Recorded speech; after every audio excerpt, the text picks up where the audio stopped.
Good afternoon. Today is Monday, the 17th of June, 2024, just after 1 o'clock. Welcome to UK Column News. I'm your host, Brian Gerrish, and I'm delighted to have Diane Rasmussen McAdie with me in the studio. Diane, welcome. Thank you. So good to see you against the backdrop of a very blue, sunny Hoe. That's the green area that our viewers can see.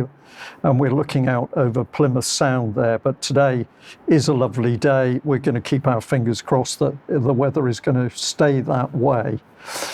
Well, we're going to kick straight off with the tragic subject of the ongoing war in Ukraine, because, of course, it's very clear that UK, the US, the European Union have no intention of calming things down, and a peace agreement without Russia, or peace discussions without Russia in Switzerland, of course, an utter failure.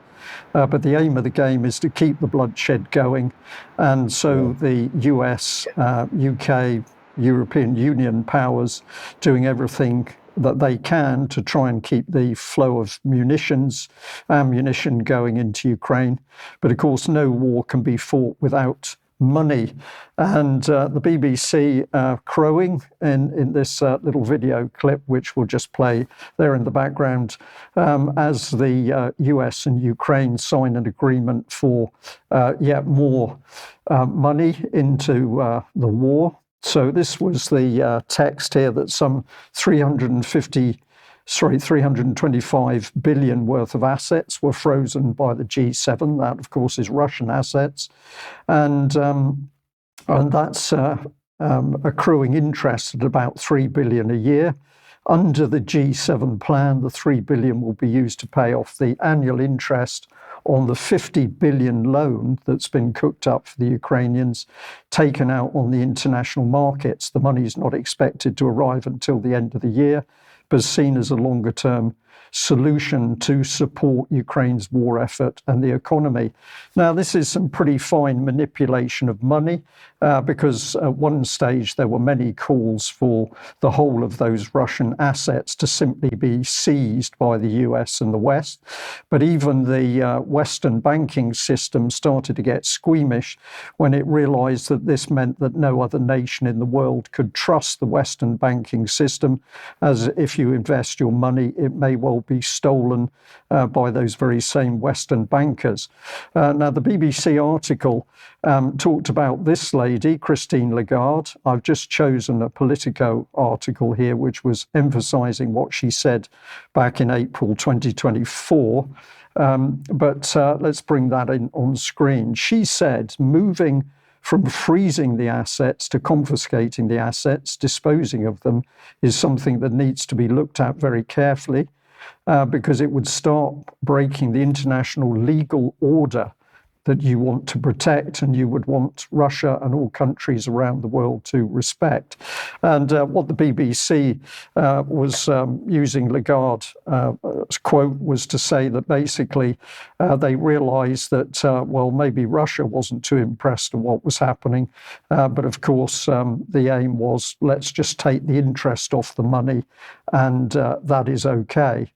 Now, if we look at how this woman works, she's their head of the European Central Bank, and it doesn't take much of an investigation into that particular website to see that there's been a declaration by the bank that they absolutely stand alongside Ukraine, so Ukraine can do no wrong. And the agenda is to actually get the money in to keep the war and the conflict going. And I'll just follow through on this, because if you have a look at recent speeches that she's done, Dubrovnik here, the 14th of June, policy making in a new risk environment, you might be led to believe that she's going to be talking about the risks of instability and war throughout the world. Well, that does get a mention, but actually the key thing she's worried about is climate change, and as we've said there, more climate change. And I'll just back this up by saying that if you go through to the Bank of International Settlements, the big beast of the banks that's driving much of the world economic policy, what we see is their innovation hub putting out Project Viridis, a climate risk platform for financial authorities. So there's money for climate change, and there's also money for war. But of course, the one thing we're not talking about at the moment is the actual casualties in the war. Sorry, that's the final label on that one, the climate change. But the key bit for the BBC is they've suddenly woken up to the horrors of the Ukrainian conscription squads sending men into hiding. And I was particularly taken that the BBC doesn't use the horrors of the war to emphasize what's going on.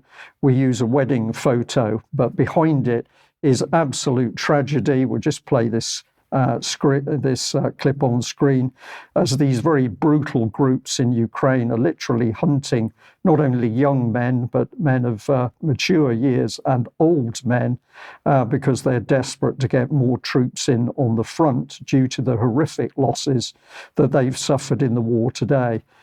Picture on screen, really brutal action as a young man is forced into one of the recruitment vehicles.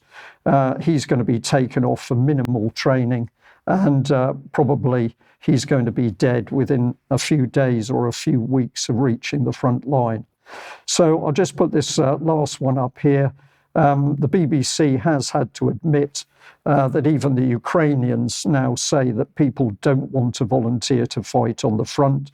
As I've just said, the BBC doesn't want to talk about total dead in this war. We don't have an accurate number for this, but the figure of 500,000 dead is certainly somewhere in the bracket. But the main point is there's plenty of money to keep the war going. And on that note, I'm going to welcome Mark Anderson in. Mark, if we could deal with the banks and the international monetary system, we would have the means to constrain wars, if not close wars down, because there would be no money for the munitions and ammunition that always keep the wars going. Good day, Diane and Brian and listeners and viewers. That's exactly right, Brian. In fact, if you look over the decades, you'll see that when you want to run the regular everyday economy, money is in short supply. But when it's time for war or some other big messianic task, suddenly we have unending credit and money that just comes out of nowhere. And this is largely through the banks and their machinations. Now, what's interesting, I talked with a guy named Conrad LeBeau last night at length on the phone. I've known him casually for a few years in my various coverages of monetary issues and other issues. He's a retired author, among other things, lives in Wisconsin. He is gearing up, apparently, for a lawsuit against the Federal Reserve System. Now, that might sound like a spitwad against the side of a battleship, but he's got an interesting tactic. And this slide here, it gets into a little bit of it. There'll be more down the road as this heats up. But this is just sort of to whet our appetites about different possibilities in the monetary reform area. What he says here, probable lawsuit against the Fed. The Federal Reserve Board has sent me a letter acknowledging receipt of my first FOIA, Freedom of Information Act, containing 5 questions, but no answers were offered yet, nor did I expect an answer this soon. Later, I mailed the Fed a second FOIA request, Freedom of Information, asking for 7 different sets of documents and files on the issue of what I suspect the banks are doing after they buy T-notes, Treasury notes, and bonds, and that is to borrow up to the full value of the T-notes or bonds in actual cash interest-free, using that as a basis for the borrowing, and then to deliberately not repay these loans of cash, loans to member banks of the Fed. If what I suspect is true, that would be double dipping. And this is by Conrad LeBeau, the Wisconsin-based monetary reform activist, who's intent on sending a third round of questions to the Federal Reserve, the privately owned and controlled central bank of the U.S. since 1913. And for the record, Conrad LeBeau's website is keephopealive.org. There's different things there, not just monetary matters. This is a little bit more from Conrad against this probable lawsuit against the Fed. Quote, I believe that the Federal Reserve would certainly want to keep this a secret, what we just talked about.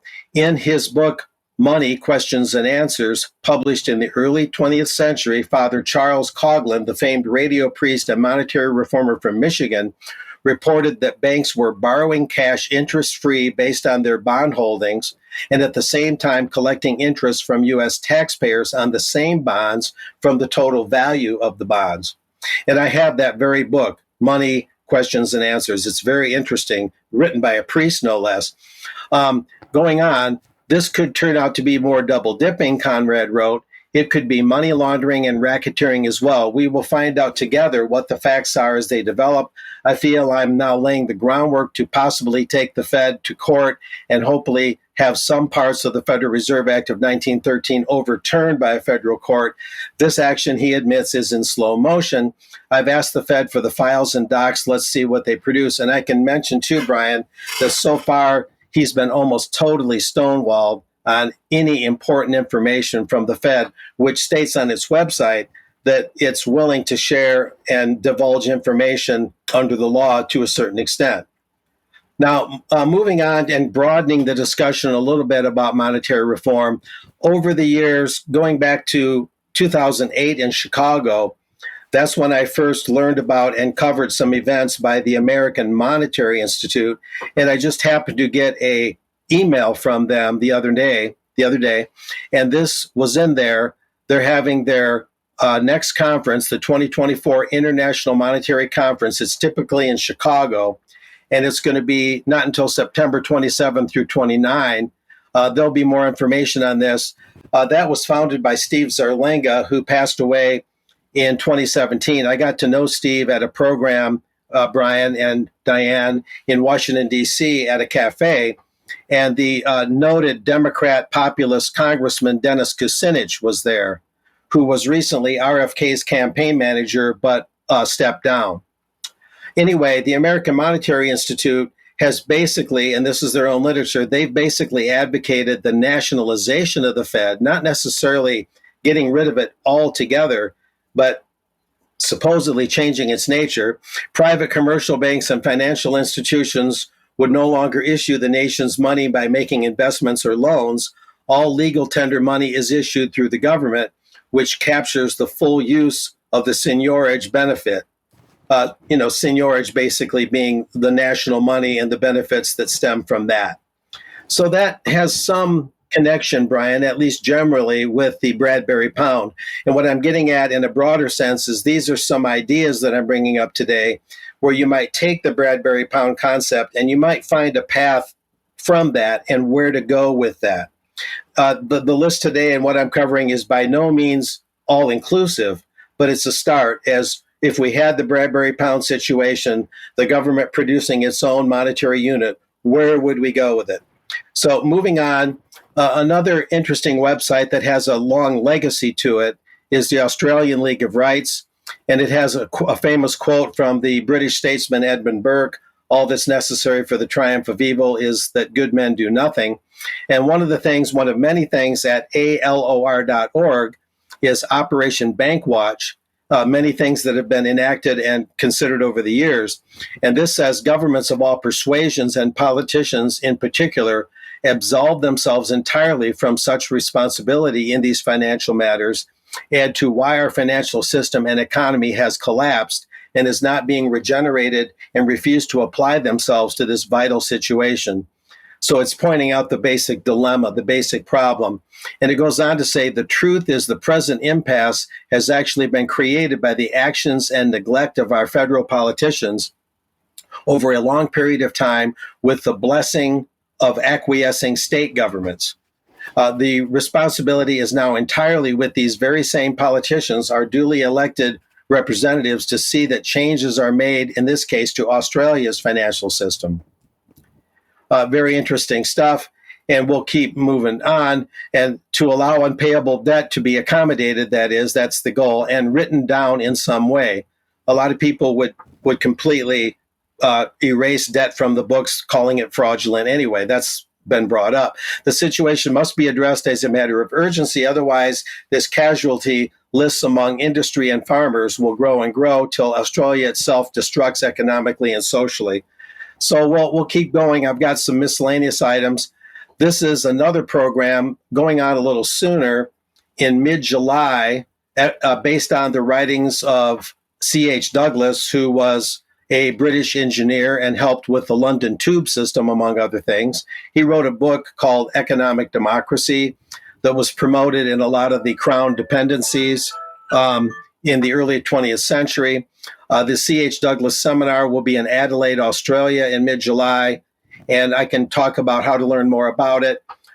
This talks about basically that the speakers it lists the speakers there, and the topics include the rise of useless work, an outline of corrective economic approaches, elective dictatorship or constitutional monarchy, why Australia has become an elective dictatorship, Douglas social credit, untying the Gordian knot, and so on and so forth. The right to cash is another one. And we'll go from there as we wind up. This is from socred.org by the author Oliver Haydorn, who I interviewed a couple times over the last 10 years. And it quotes Douglas: "The twin evil common more or less to all existing organized society of servility is poverty. Poverty is in itself a transient phenomenon, but servility, not necessarily, of course, of manner, is a definite component of a system having centralized control of policy at its apex." And the website socred.org has these articles by Oliver Haydorn, a noted author and doctor. He has a doctorate, The Right to Cash and Douglas Social Credit, Untying the Gordian Knot. And I believe we're near the end, and this is another website that also gets into the Douglas economic democracy, The People's Credit, A New Economics for Human Flourishing. People can check that out as well. And I believe there's been a lingering question about Douglas social credit and the difference between that and universal basic income. I can get into that now, Brian, or in extra. I believe there's a video up. It's your call if you want me to explain that now or do the video first. I think just give us a very brief explanation, but we will talk about this a lot more in UK column extra. It's a subject worthy of discussion. I think the thing is that many people need to understand that we've got the globalists trying to bring in social credit, where effectively people can be forced to live, as I see it, on a minimum wage. And therefore, we've got to be very careful in our descriptions of this sort of monetary assistance. But what's your response? Well, first of all, the Douglas social credit goes back to 1918 or so, and vastly precedes that Chinese system and has no resemblance to it whatsoever. And I've looked at that very, very closely. Oliver Haydorn has some videos posted, kind of animated videos that explain it. And it's also notable that the vast difference between that and UBI, Universal Basic Income, is that with the social credit dividend, which would supplement working income, it's distributive. In other words, new money is created on an occasional basis to fill an actual defect that's been identified in the economy. So it's a necessary corrective measure, whereas UBI is redistributive. They take the money from one class of people and transfer it to another, redistribute it. So that's more socialistic. That, in a nutshell, is the very important difference. And one is a dividend based on everyone being a capitalist in a commonwealth. The other is simply a socialistic transfer of wealth. One distributive, the other redistributive. So we'll leave it at that for now. And if you want to get into it more later, we can. But that's what I've learned very carefully over the years. Okay, Mark, thank you very much for that. Well, as I say, for UK column members, join us for UK column extra, and we will be discussing the monetary system, the economic system in more detail. Diane, welcome, and what have you got for us? Thanks, Brian. So I'd like to cover, since it is Pride Month, and not to be confused with Trans Day of Visibility or LGBT History Month or any of the other celebrations that we have for the LGBT community throughout the year, I wanted to cover a little bit about libraries and the agenda being pushed within libraries, which has ultimately led to my cancellation as someone in the library profession. So first, I've got up here a tweet that I posted a few days ago. And again, please follow me at DIANEUKC on X. I've got a lot going on there, I hope. to talk about, in this case, a scavenger hunt that was put out for children to find these different kinds of flags that they needed to find in the library as part of a Pride Month activity.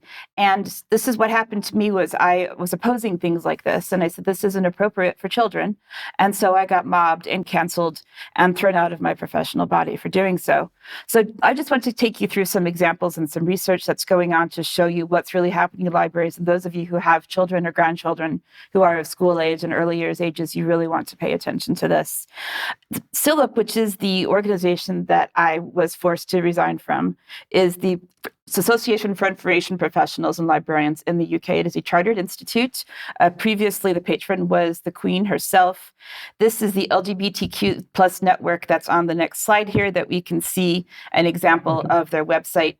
It's fine if people are LGBT and they want their own community, and it's fine if you want to provide sources for grown-ups who are in this particular category. But I want to focus on what they're doing with children, because to me, this is the real danger. And just to give you an example of some of the resources that they point librarians to, this is one for teachers and librarians for early years, and they're already teaching them the rainbow.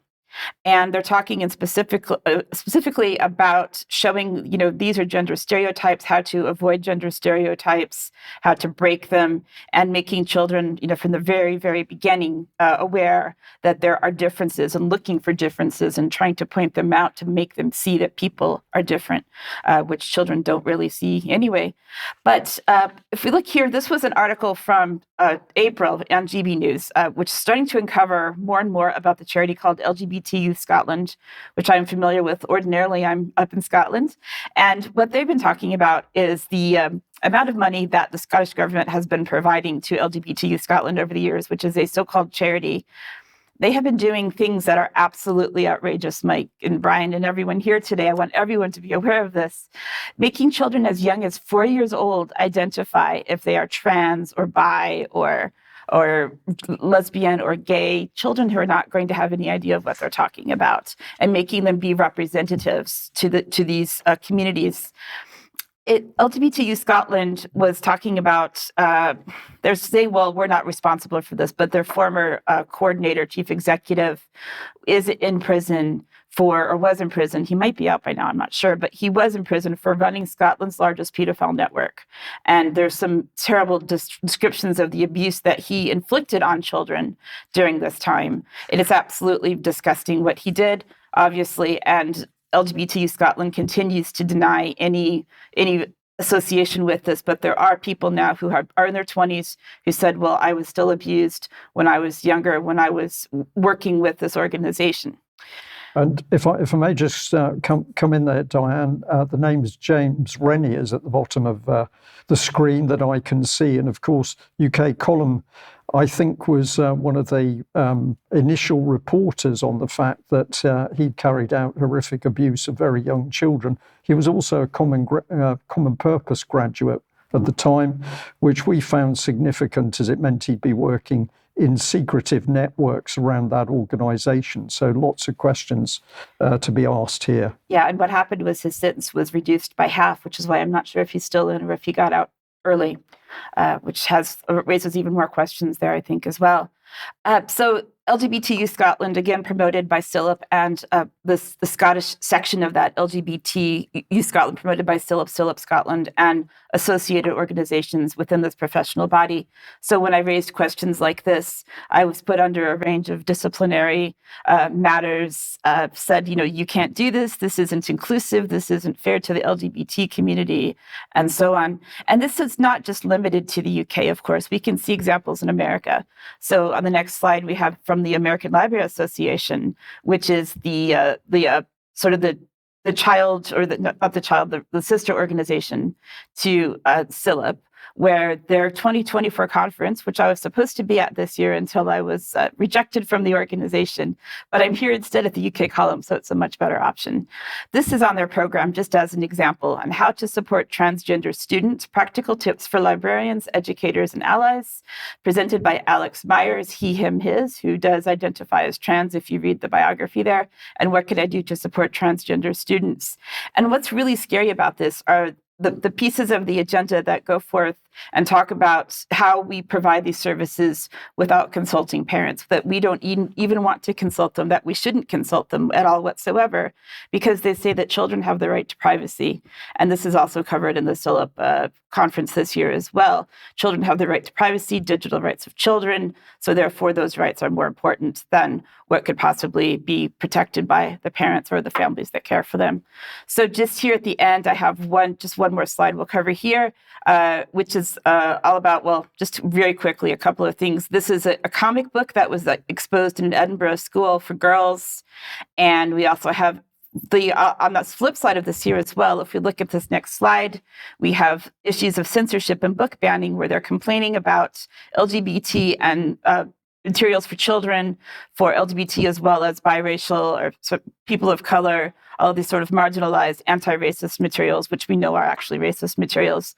American Library Association Center for Intellectual Freedom complaining about that. But then again, they also complain about having books available in libraries and in bookshops in Scotland. So if we look at the next slide on the issues around people who can provide books that are LGBT is nice, but things that are TERF is not allowed, right? So we have some issues there of what is considered to be censored, what is considered to be useful, and what we should include or not include. So a lot of issues going on there. So here's a bit of academic research here at the very end. Drake's Green Story Time in Libraries. This was written by a former student, I believe it was, at City LAS in London, which was the library science program there, around how Drake Green Story Time is so good for developing empathy, multiliteracies, inclusion, and this is for early years children, for drag queens to go in front of them and provide story time to them. And so when I said that this is an issue, and when I said, why are we promoting LGBT books and saying gender critical books or trans exclusionary radical feminist books are bad and should be hidden, which is what's covered here. This is an article from the Free Speech Union, which I belong to, by the way. And I asked these questions, why is this happening? That was kind of the demise of my involvement in my professional body. And this is what happens in today's world when you speak out about what you know is right. Diane, thank you very much for that. This is an incredibly important subject because it is an attack on the minds of our children, the attack on the minds of young people. And somebody in our chat box just now said, well, actually what you're describing is a war against normality. And I will just add that we do get support from the gay and LGBT community, because there are people who are now seeing through these policies, and they realise that if this continues to grow, that nobody will be safe from the next new agenda that will come through. So grooming by the government, but of course it's powerful lobbying groups that sit behind that. Thank you very much. Now, if you like what the UK column does, then please support us. We'd really like people to join us with a membership, because that keeps us operating financially, and we can only do what we do with your financial support. So £5 a month, huge amount of material from the UK column. We think it's good value for money. Have a look on site and see if you can manage to support us in that way. We also encourage people to share our material. Please give the UK column a mention. As we've said now for quite some time, we're stuck on Facebook. We seem to have been banned or blocked on that, but we're trying to see whether we can free it up. You can also help us by going to the UK column shop and making a purchase. And I'll say the water bottles are extremely popular. And hopefully, if we get some hot sunshine, they will be a very good buy for you. Now, I just want to mention that yesterday, or the weekend, the UK column team was in the studio preparing for the UK column live event, which went out yesterday. We thoroughly enjoyed it. It was great to be able to put all of our presenters on screen in front of the audience to tell their own personal stories as to how they woke up, how they got involved with the UK column. And we were also able to give our viewers and listeners information about how the UK column got it started itself. And ultimately, we talked about where we wanted to go. Now, The day's events are being edited as we speak, and we look to have a video of the whole day up on the UK Column website as soon as possible. But just bear with us, because Monday today is another day, and here we are doing the news. Now, we did get some lovely comments back. Kenny was kind enough just to choose a few of them. There were a lot of them, so people thanking us for what we did. Charles and Ben both got praise in the ones I've selected, but there was praise for all the presenters. And this is really encouraging for us to get this sort of feedback back from our audience. We are doing more of this, so we'll keep you posted as and when that comes up. Now, tomorrow, Tuesday, the 18th of June at 1 o'clock, Debbie is interviewing Adam Rowland, who's a vaccine-injured person. We've spoken to him before. Very emotional, but very informative interview. So log on to have a look at that. And then also big thanks to Colin Buchanan here, who actually sent me an email talking about what's going on in the world. He's talking about NATO ramping up the conflict with Russia. He's talking about the merciless Israeli assault in Gaza. And what he says is we've got to stand up and do something to challenge this, particularly as we now see a focus on the danger of militarism and conscription. And I totally agree with what he said here. But what he's also put through is the Rally for Peace and Freedom, which will be on Glasgow Green, Nelson Monument, 1 p.m, Saturday, the 29th of June. So if you can get to that, that would be really excellent. And of course, we've also got the Sounds Beautiful Festival coming up. That's in Dorset, June the 27th to the 30th. Beautiful 15-acre site, and the UK Column team looks forward to seeing you there. Now, of course, it was only a couple of weeks ago that the UK Column was also out on the ground at a festival, and we had the opportunity to talk with the Freedom Alliance, and we're going to put out that little interview tomorrow evening at 7 p.m. It is audio, really worth listening to, as I was able to talk to Catherine Evans and Alan McManus here at the festival in the luxury of a dry tent. So join us for that.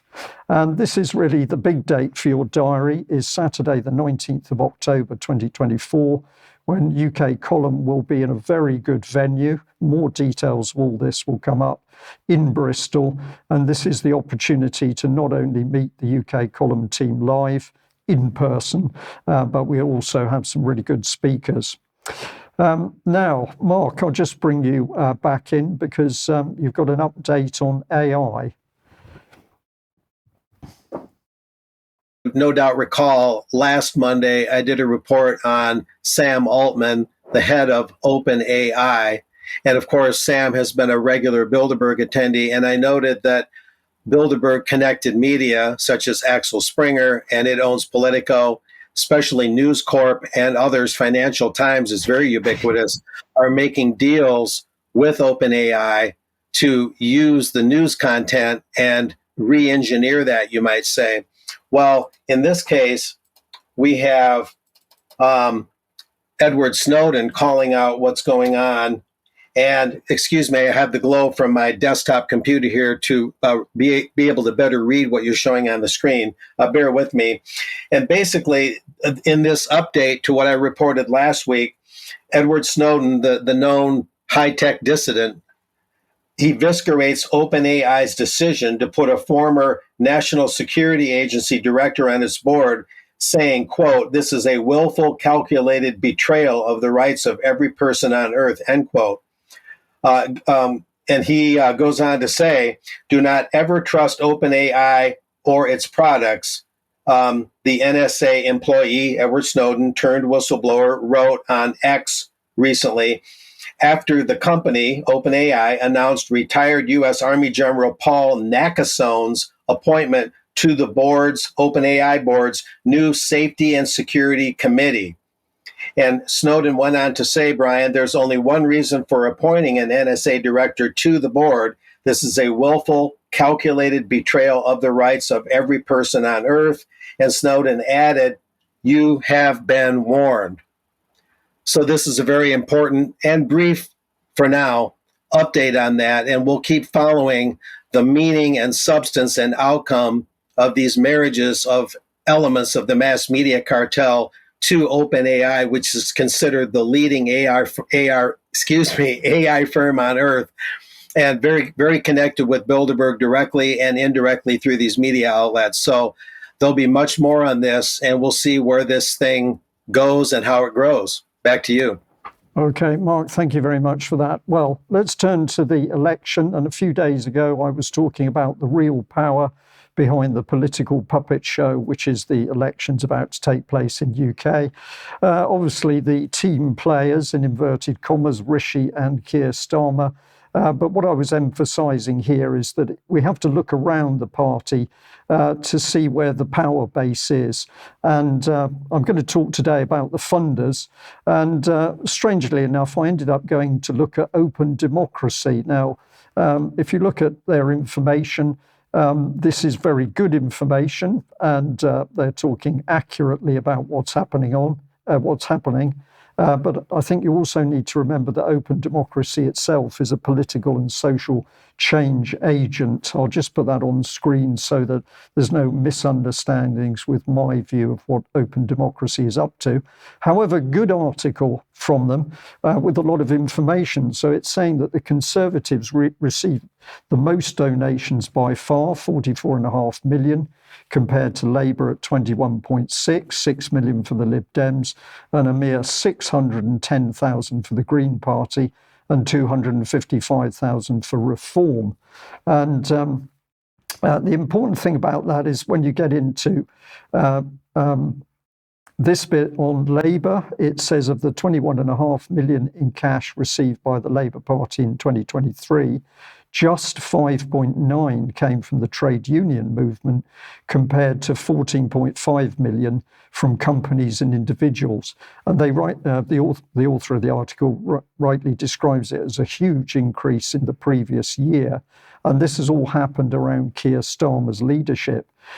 So it says that as trade union contributions have dipped slightly from around 6.9 million in 2020 to 5.3 in 2022, donations from businesses and individuals have soared, totaling 2.3 million in 2020 and 7.6 in 2022, before nearly doubling last year.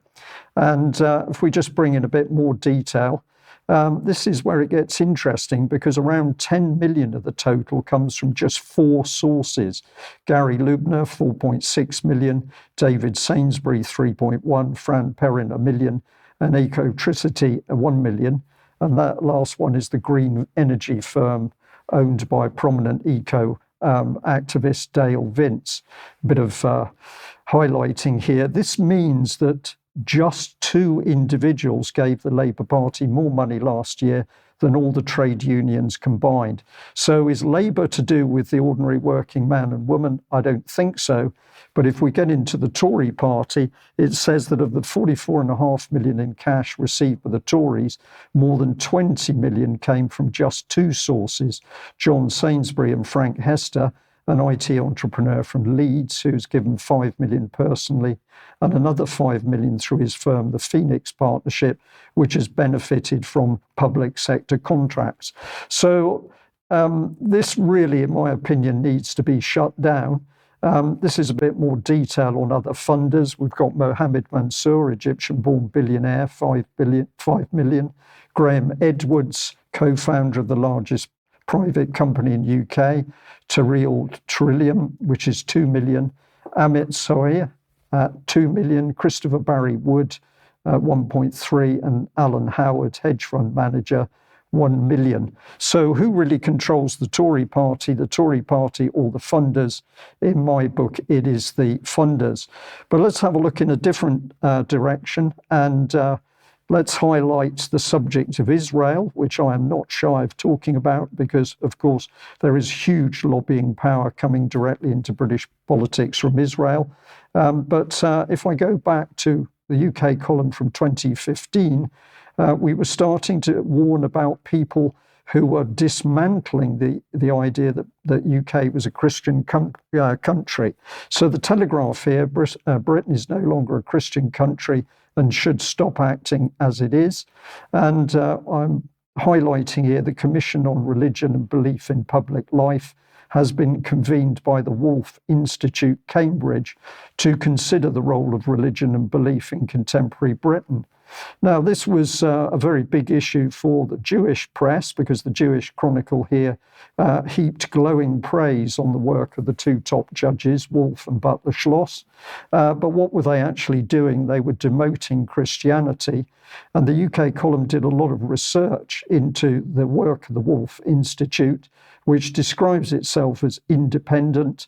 But in reality, it seems to us that it's anything but. You can obviously look in more detail at these slides once they're up on the UK column website. But the Wolf Institute tied into the Centre for Policy and Public Education, formerly the Centre for Public Education. And what were they doing? Well, essentially, they were attacking Christianity as a base to this country. Now, it's a complex picture, and the UK column produced what I call a wiring diagram, a network diagram, probably to other people. That's just my little bit of humour.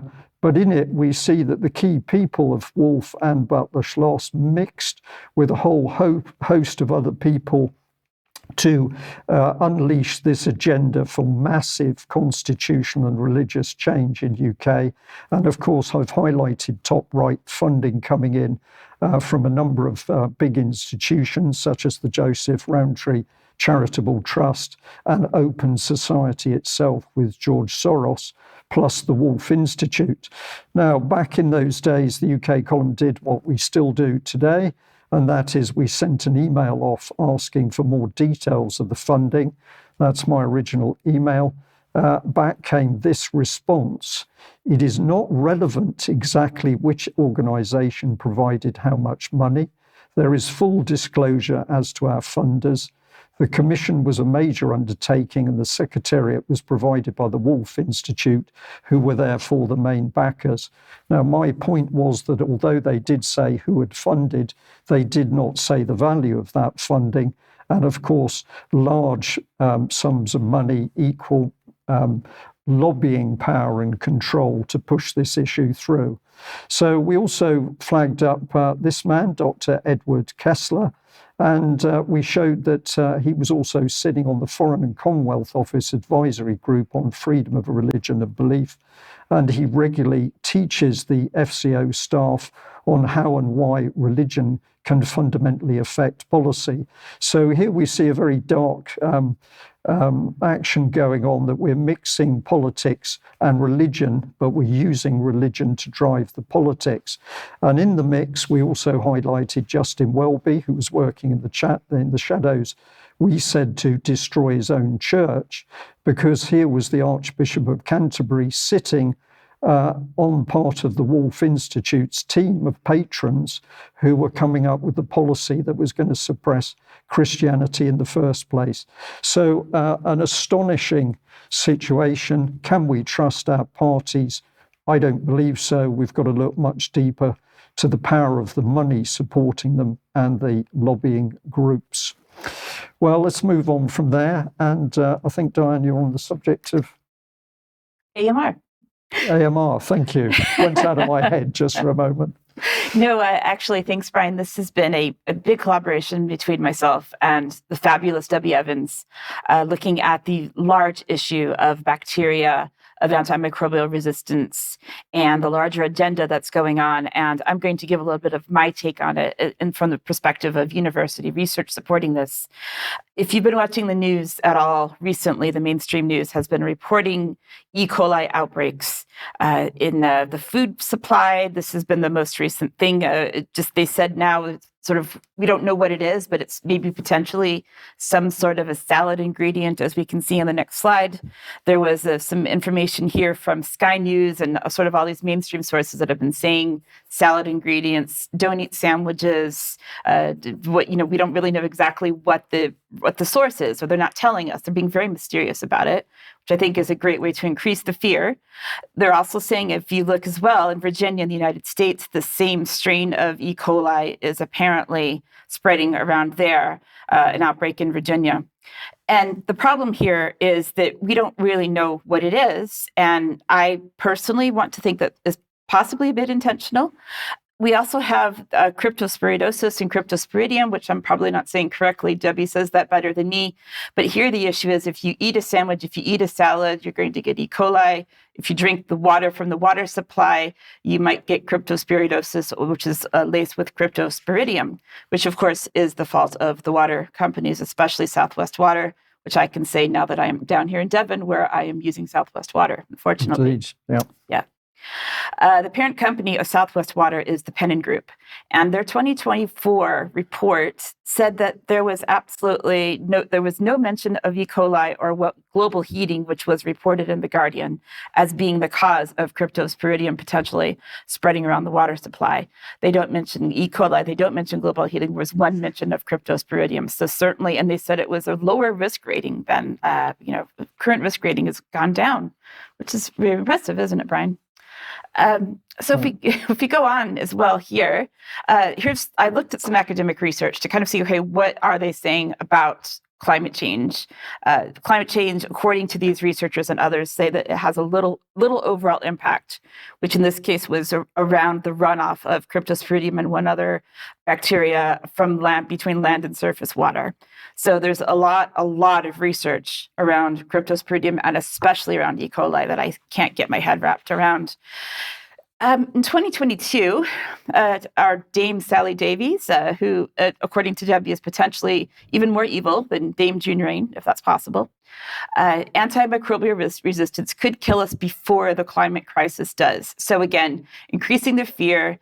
What is the problem here with antimicrobial resistance? Well, we need antibiotics because antibiotics are what are going to kill the E. coli if it gets into our body or if we get cryptosporidosis.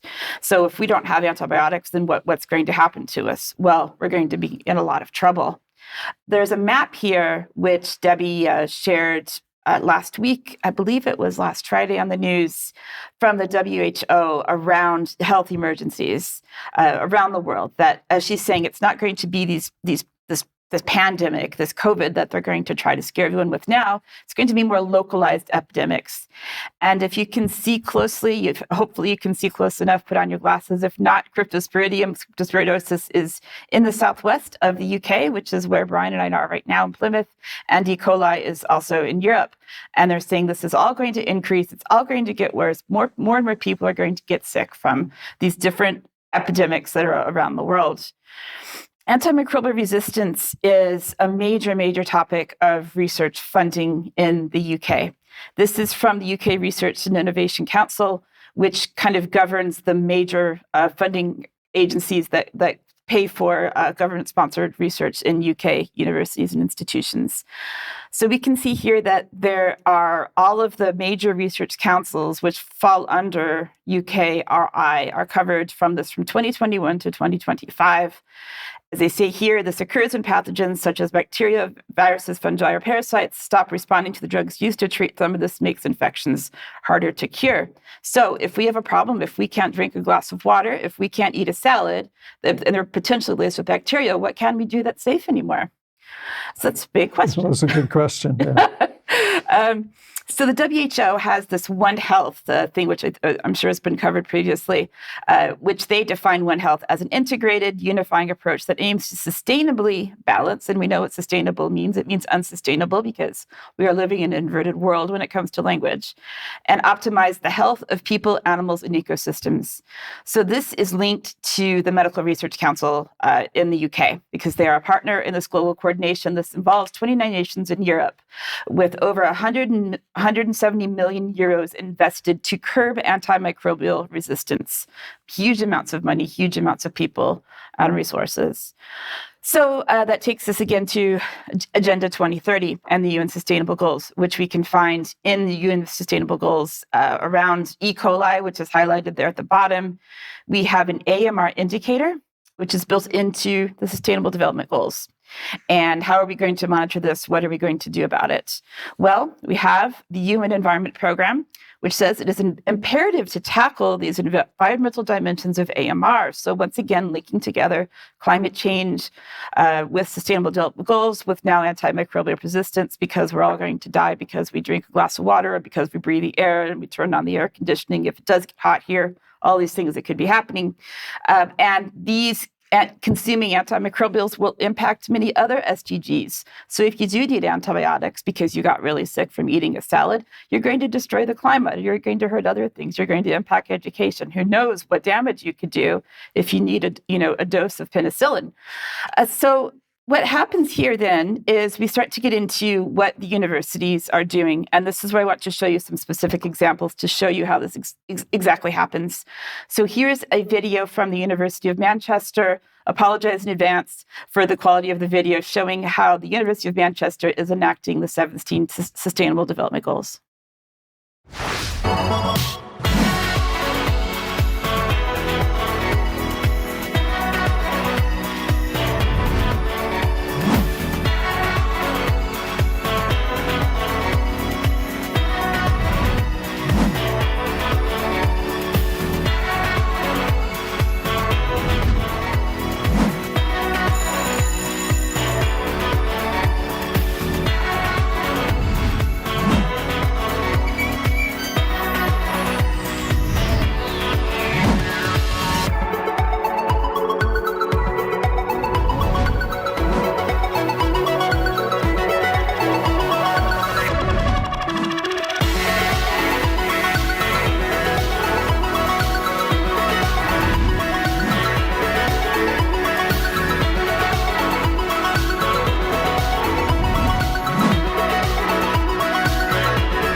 So that was just one example from one university showing how they're using staff and students and resources to meet the 17 Sustainable Development Goals.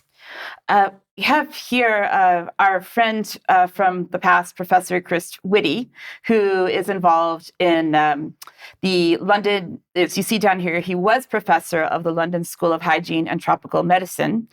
And of course, we all know what he does now. We won't go any further than that. We have another video to show what his school, or former school, where he is still an honorary professor, is doing. So this ties together as well Mark's earlier segment from AI. If we can have that video, please.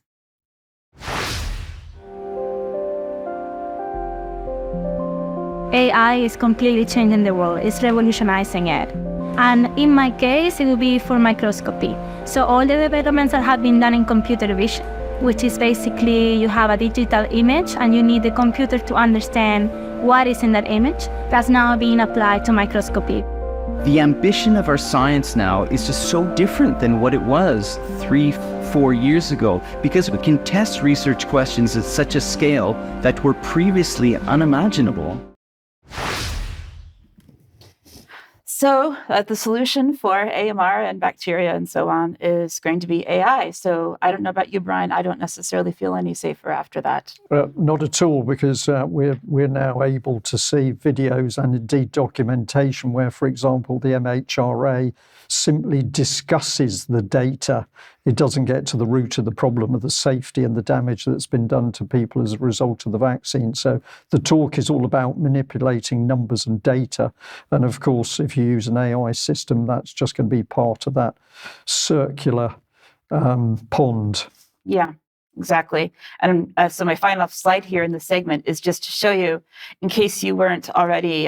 sorry. Sorry. Put that one back. If you weren't already scared by the idea of eating a salad or a sandwich or drinking a glass of water, 3 weeks ago, this was originally on GB News. And then, funnily enough, MSN, so Bill Gates, Microsoft, reshared this article saying that the WHO has updated the pathogen list as intense antimicrobial resistance sparks fears of a pandemic worse than COVID.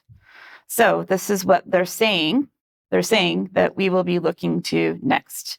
So I personally believe that Debbie Evans is right on target with this.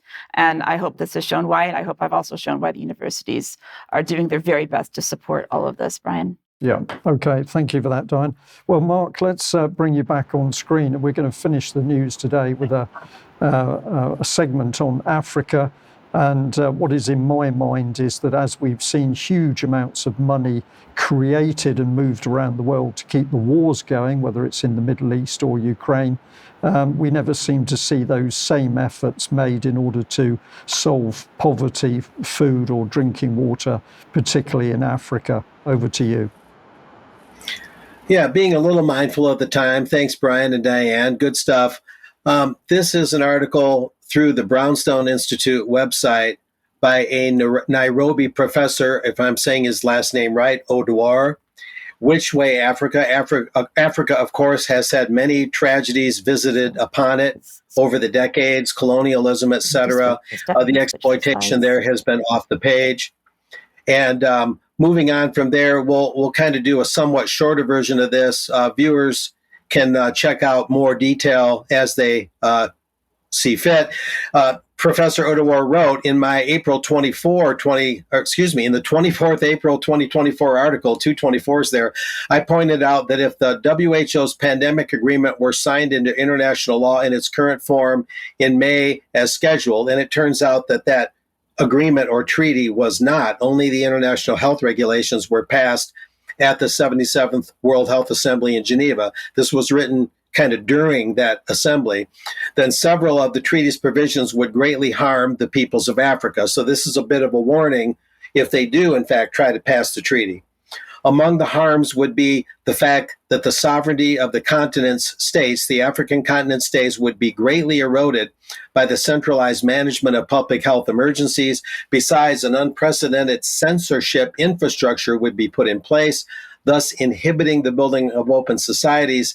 And what the professor's talking about there in part is the anti-disinformation stuff that was discussed at length, including at many of the press conferences that I covered firsthand for UK Column at the WHO. They are absolutely intolerant of anything negative about vaccines, no matter how well researched, for example. Anyway, furthermore, the professor wrote, African states would be under the obligation to divert a significant proportion of their meager health budgets from immediate health concerns, malaria, malnutrition, etc., in order to contribute to the global kitty, the global piggy bank on pandemic preparedness. And as Diane pointed out, they keep rolling out candidates for what might be the next pandemic. We've also heard of the avian flu. Moving on from there, doing a somewhat shorter version, this is Reginald Odawar, the Nairobi professor that wrote this. I won't say much about his CV, except he's an associate professor of philosophy at the University of Nairobi, and he's associated with the Pan-African Epidemic and Pandemic Working Group. So he is involved in such matters, and we'll comb through just a little bit more, just hitting on the highlights. Commenting on the potential impact of the treaty and the amendments to the international health regs. The professor is referring to Dr. David Bell and another doctor and saying that together they reflect a sea change, the two things, the treaty and the international health regs, in international public health over the past 2 decades. The two things aim to further centralize control of public health policy within the WHO and base response to disease outbreaks on a heavily commoditized approach, which speaks of more profiteering rather than actual straightforward, honest healthcare, rather than the WHO's prior emphasis on building resilience to disease through nutrition, sanitation, and strengthen community health community-based healthcare.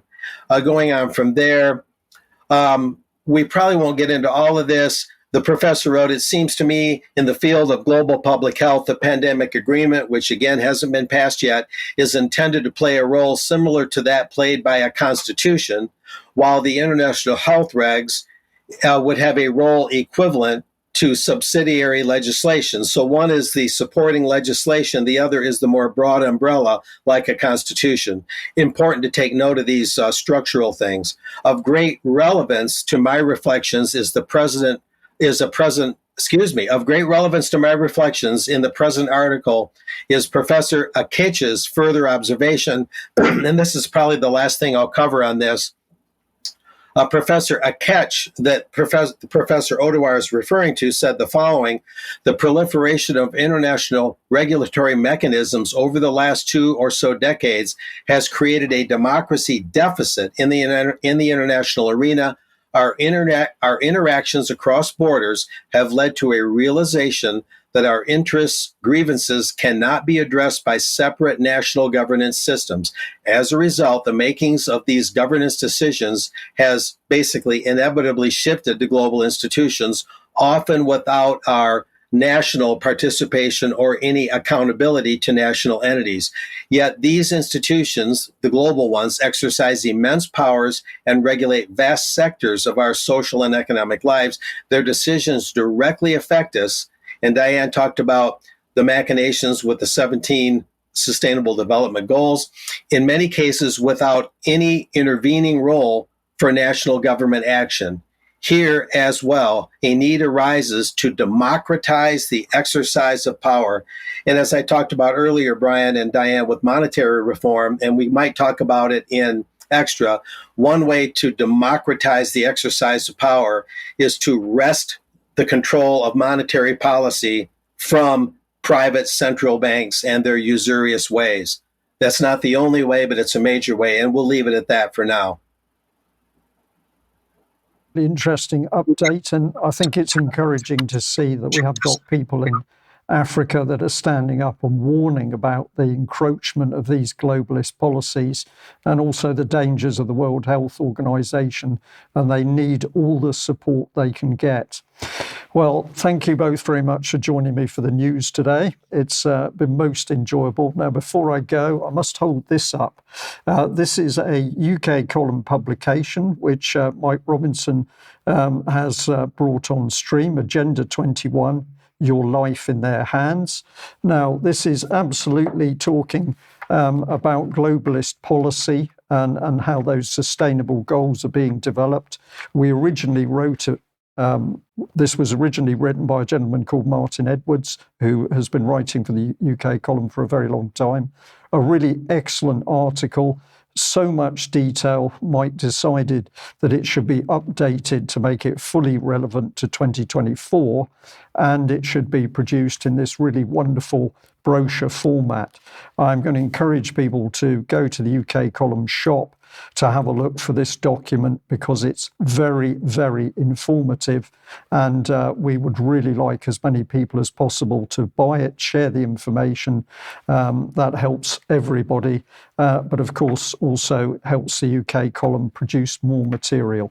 So I'll leave that with you, and we'll say to our audience today, thank you very much for joining us. We will be back for extra if you're a UK column member. Otherwise, play out at 1 o'clock tomorrow. The news will be back on Wednesday at 1 o'clock.